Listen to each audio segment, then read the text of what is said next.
Et une gare, c'est un lieu où on croise les gens qui réussissent et les gens qui ne sont rien. La société GAD, vous savez, cet abattoir, oui, oui. Il y a dans cette société une majorité de femmes. Il y en a qui sont, pour beaucoup, illettrés. Les pauvres qui ne peuvent pas voyager voyageront plus facilement. Vous n'allez pas me faire peur à votre petit cœur. La meilleure façon de se payer un costard, c'est de travailler. Je ne céderai rien, ni aux fainéants, ni aux cyniques, ni aux extrêmes. Le pouvoir se lâche, la grande bourgeoisie se laisse aller, les archaïsmes féodaux ressurgissent. Les manants sont la cible de la morgue trop longtemps contenue, des classes qui possèdent et qui pensent avoir remporté le combat qu'ils mènent contre ceux qui ne possèdent pas. Les manants ne sont rien, fainéants, cyniques, extrêmes, illettrés, incapables de se payer un costume.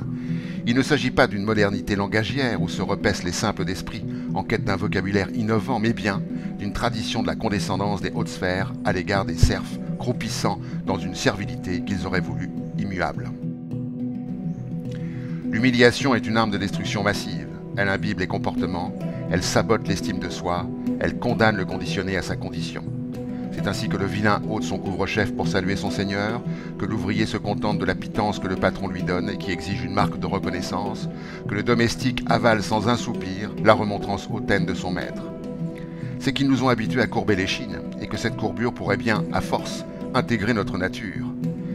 La pensée complexe de Jupiter nous échappe, elle survole notre bêtise, dépasse notre entendement, est parfaitement inaccessible aux petites gens dotés de petits esprits.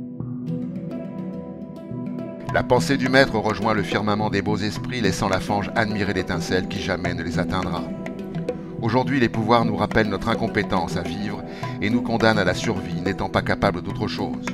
Nous nous avachissons dans nos canapés biéreux, lavant le peu de cerveau indisponible qui nous reste à la platitude de l'écran qui nous gave, attendant l'ultime rot avant d'aller renouveler la force de travail dont le maître a besoin. Les insultes faites au peuple continueront de pleuvoir parce que ceux qui les profèrent ne le craignent pas. Quand le peuple n'est plus craint, les pouvoirs se déchaînent sans que rien ne puisse les arrêter.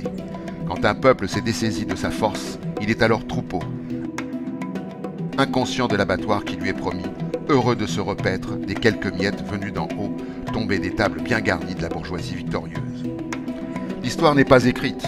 Les peuples ont su, par le passé, sortir de leurs conditions, de leur aliénation, et faire savoir aux puissants leur fragilité et leur inconsistance. Par le passé, bien sûr, mais aujourd'hui, maintenant, demain.